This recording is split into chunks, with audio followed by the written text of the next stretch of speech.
আরজিকর এলাকায় বেআইনি জমায়েতে নিষেধাজ্ঞা, 7 দিনের জন্য নিষেধাজ্ঞা জারি। মাইকিং, পরিচয় প্রকাশ এবং গুজব ছড়ানো নিয়েও কড়া কলকাতা পুলিশ। 2 চিকিৎসক সহ 150 জনকে তলব।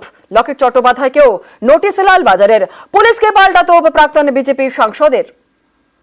সকল জনসাধারণকে জানানো যাচ্ছে, বেলগাছিয়া মিল কলোনি থেকে শ্যামবাজার পাঁচমাথা পর্যন্ত 144 ধারা জারি হয়েছে আজ থেকে 7 দিন পর্যন্ত।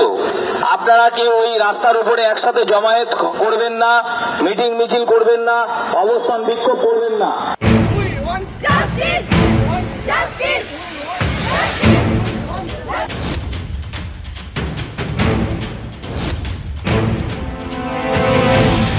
আরজিকরের তরুণী চিকিৎসক খুন, ধর্ষণের অভিযোগ, এ নিয়ে তোলপাড় রাজ্য।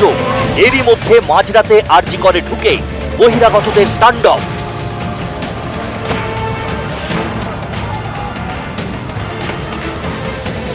এবার হাসপাতাল লাগোয়া এলাকায় শান্তি বজায় রাখতে কড়া কলকাতা পুলিশ। এবার আরজিকর সংলগ্ন এলাকায় মিটিং মিছিল জমায়েতে জারি হলো নিষেধাজ্ঞা।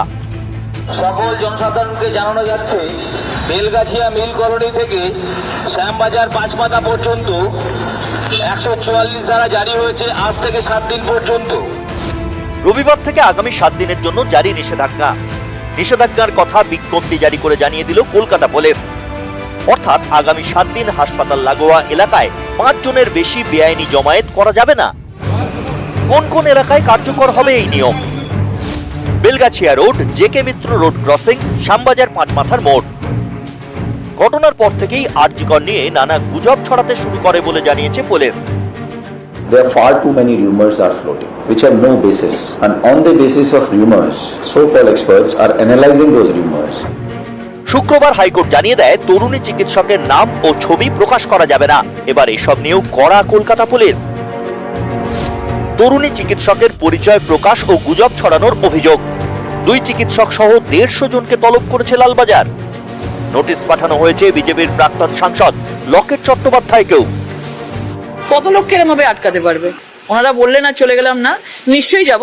আমাদেরও দেখতে হবে যে আমাদের সোশ্যাল মিডিয়ায় চোখ না দিয়ে তারা যদি আজকে মানে সিবিআই কে সাহায্য করতো, প্রমাণটা লোপাট না করতো, সেটা মনে হয় আরো ভালো হতো বাংলার জন্য। বাংলা কোনো দিকে তাদের মাথা ঘোরাতে চায় না, চোখ ঘোরাতে চায় না। বাংলা জাস্টিস চায়। আপনারা কেউ ওই রাস্তার উপরে একসাথে নিউজ 18 বাংলা। মিটিং মিছিল করবেন না, অবস্থান বিক্ষোভ করবেন না।